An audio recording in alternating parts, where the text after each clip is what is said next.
ফটিকছড়ির গহীন অরণ্যের পাতাল কালী মন্দির থেকে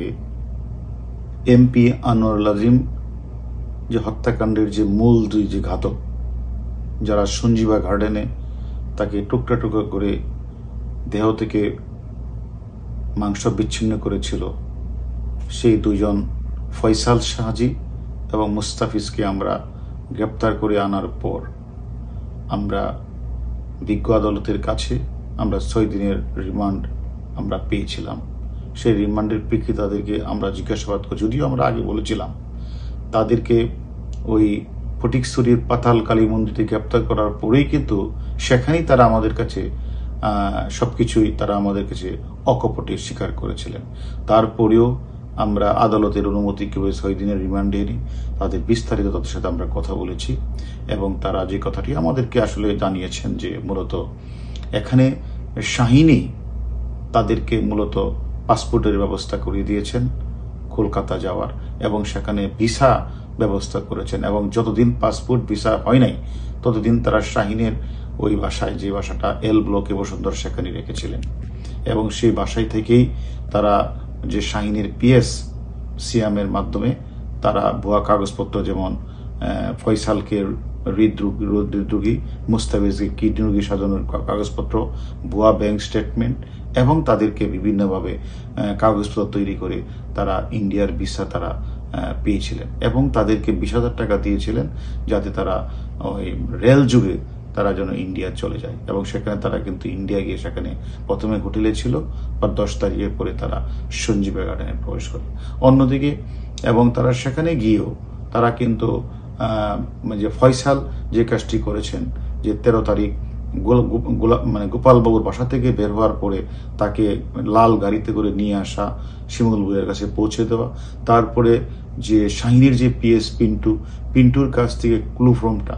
শ্যামের মাধ্যমে রিসিভ করে বাসায় নিয়ে যাওয়া, তারপরে চাপাতি বাসায় নিয়ে যাওয়া, তারপরে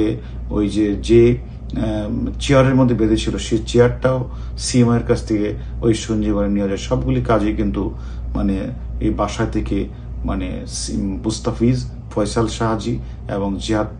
তালুকদার তারা কিন্তু ওই বাসায় থেকেই তারা এই হত্যাকাণ্ডটি সংঘটিত করেছে। এবং তারা যে কথাটি আরো বলেছেন, তাদেরকে যখন হত্যাকাণ্ডটি শেষ হয়েছে তখন একে একে সবাই চলে গেল, সর্বশেষ ফয়সাল এবং মুস্তাফিজ কিন্তু ওই বাসায় ছিল সঞ্জীবা গার্ডেনে, এবং সেখানেও শাহিনের সাথে তার কথা হয়েছে। শাহিন তাদেরকে বুঝিয়ে বলেছে যেন বাসাটা যেন খুব ভালোভাবে পরিষ্কার করে, কোথাও যেন চুল এবং কোথাও যেন রক্তর দাগ লেগে না থাকে, থাকে তাহলে কিন্তু সিআইডি পুলিশ এসে সে বুঝে ফেলবে এবং তাদেরকে আবার গ্রেপ্তার করতে পারবে। সেই কারণে তাদেরকে বলেছে যে পাউডার দিয়ে যেন ভালোভাবে যেন মিশে দৌত করে তারপরে যেন তারা বাংলাদেশে আসে, এবং বাংলাদেশে আসার টিকিটও কিন্তু শাহিন তাদেরকে করে দিয়েছিলেন। এবং তারা বাংলাদেশে আসার পরেও দেখা গেল তারা 19 তারিখ শাহিনের বাসা, যে বসুন্ধরা বাসায় উঠেছিল, যে বাসায় শাহিনের মদের কারখানা ছিল, সেই বাসার 3 তলায় কিন্তু তাদেরকে করে দিয়েছিল। যেহেতু 19 তারিখ রাতে তারা শিমুল ভূঁইয়া গ্রেপ্তার হয়, তখন তারা লাগেজ ফেলে দিয়ে তারা ওই শাহিনের যে সিকিউরিটি গার্ড বাবুর কাছ থেকে শাহিন 30,000 টাকা দিয়েছে, সেই 30,000 টাকা নিয়ে তারা কিন্তু বিভিন্ন জায়গায় পালিয়ে লাস্টে তারা, যেহেতু ফয়সাল একজন ট্রাক ড্রাইভার ছিল, দেশের বিভিন্ন অঞ্চল সে গিয়েছে, সেই কারণে তারা সর্বশেষ তারা ফটিকছড়ির গহীন অরণ্যে পাতাল কালী মন্দিরে তারা হিন্দুদের ধুতি পরে মা কালী পূজা করছিল, এবং তারা সেখানেই ঘুমাতো। এবং সেখান থেকে যেদিন আমরা এই 2 জন কিলার যারা মূল ঘাতকের দায়িত্ব পালন করেছিল তাদেরকে সেখান থেকে আমরা ধরে এনেছিলাম। সেই কথাটাই কিন্তু তারা আদালতে এবং আমাদের কাছে স্বীকার করেছে। আমরা মনে করি আমরা এই পর্যন্ত এই হত্যাকাণ্ডে